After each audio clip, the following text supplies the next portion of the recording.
Assalamualaikum warahmatullahi wabarakatuh. Salam guru penggerak dan salam bahagia. Perkenalkan, nama saya Hesmi Remadwita, CGP Angkatan 10 Kabupaten Lebong. Pada kesempatan ini, saya akan menyampaikan kesimpulan modul 1.1 Refleksi Filosofi Pendidikan Nasional Ki Hajar Dewantara. Menurut Ki Hajar Dewantara, pemikiran dan pengajaran merupakan dua hal yang tidak dapat lepas karena pengajaran merupakan bagian dari pendidikan. Ini artinya, pengajaran merupakan proses pendidikan dalam memberi ilmu yang bermanfaat secara lahir dan batin. Sedangkan pendidikan adalah tempat persemaian benih-benih kebudayaan dalam masyarakat yang menuntun segala kodrat yang ada pada anak-anak.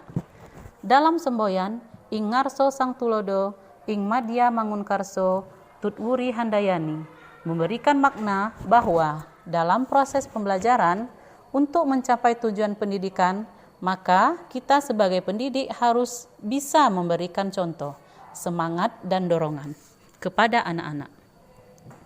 Peran sebagai guru, menurut Ki Hajar Dewantara, adalah guru haruslah menjadi teladan, seorang model dari anak muridnya dalam mewujudkan perilaku yang berkarakter, yang meliputi olah pikir, olah hati, dan olah rasa.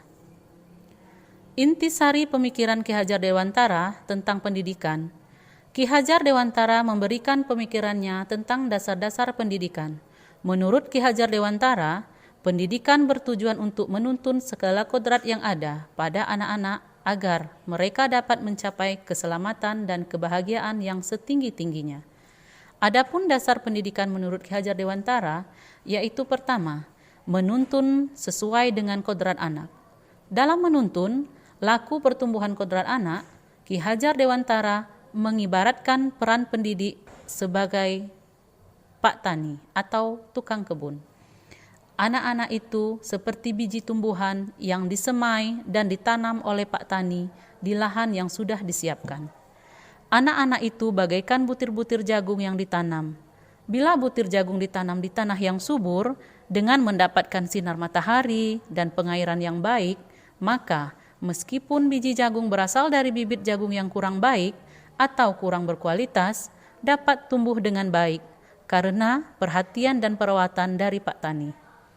Demikian sebaliknya, meskipun biji jagung yang disemai adalah biji berkualitas baik, namun tumbuh di lahan yang gersang dan tidak mendapat pengairan dan cahaya matahari, serta tangan dingin pak tani, maka biji jagung itu akan tumbuh namun tidak akan optimal. Dalam proses menuntun yang harus dilakukan adalah kodrat anak, yaitu di mana anak memiliki kodrat untuk mereka merdeka dan bermain. Yang kedua, pendidikan harus disesuaikan dengan kodrat alam dan kodrat zaman. Ki Hajar Dewantara menjelaskan bahwa dasar pendidikan anak berhubungan dengan kodrat alam dan kodrat zaman. Kodrat alam berkaitan dengan sifat dan bentuk lingkungan di mana anak berada, sedangkan kodrat zaman berkaitan dengan isi dan irama. Yang ketiga adalah pendidikan harus berpihak pada anak atau menghamba kepada anak. Hal ini seorang pendidik harus mempunyai naluri terkait sebagai peran orang tua di rumah.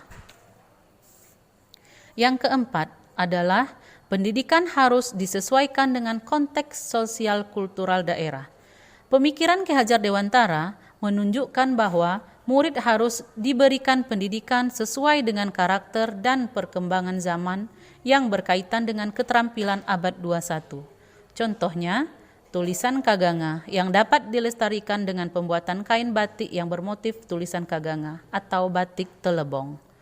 Di daerah Lebong ada banyak adat budaya atau kebudayaan yang mencerminkan pemikiran Ki Hajar Dewantara, yaitu diantaranya kedurai apem, tegak tarup, dan bawa tutum. Tingkah laku murid yang diterapkan di sekolah sesuai dengan sosial budaya daerah Lebong, yaitu gotong royong.